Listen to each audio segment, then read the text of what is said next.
തുടകൾ ഉരസി മുറിഞ്ഞോ? പൊള്ളുന്ന നീറ്റലിന് പരിഹാരമിതാ. Hi everyone, welcome back. കാലുകൾക്ക് നല്ല വണ്ണമുള്ളവരിലും അമിതമായി വണ്ണമുള്ളവരിലും പതിവായി കണ്ടുവരുന്ന ഒരു പ്രശ്നമാണ് തുടകൾ തമ്മിൽ ഉരസി മുറിവുകൾ ഉണ്ടാകുന്നത്. അമിതമായി വിയർപ്പിരിക്കുമ്പോൾ ദീർഘദൂരം നടക്കുമ്പോഴൊക്കെ ഇങ്ങനെ സംഭവിക്കാറുണ്ട്. ഈ പ്രശ്നങ്ങൾ ഒഴിവാക്കാനുള്ള പരിഹാരമിതാ. വസ്ത്രങ്ങൾ ധരിക്കുമ്പോൾ അതിനടിയിൽ ഷോർട്സ് ധരിക്കുന്നത് നല്ലതാണ്. നല്ല സോഫ്റ്റായി കിടക്കുന്നതുമായ ഷോർട്സ് ധരിക്കുന്നത് വളരെ നല്ലതാണ്.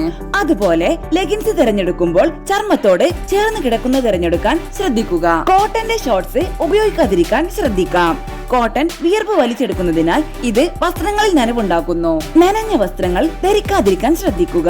അടിവസ്ത്രങ്ങൾ നനഞ്ഞാൽ മാറ്റി ഉണങ്ങിയത് ഉപയോഗിക്കാൻ ശ്രദ്ധിക്കുന്നത് നല്ലതാണ്. തുടയിടുക്കുകളിൽ ബേബി പൗഡർ ഇടുന്നത് തുടകൾ തമ്മിൽ ഉരസാതിരിക്കാൻ സഹായിക്കും. നിലവിൽ തുടകൾ തമ്മിൽ ഉരഞ്ഞ് മുറിവുണ്ടായിട്ടുണ്ടെങ്കിൽ അതിന്റെ അസ്വസ്ഥതകൾ ഇല്ലാതിരിക്കാനും ബേബി പൗഡർ ഉപയോഗിക്കുന്നത് നല്ലതാണ്.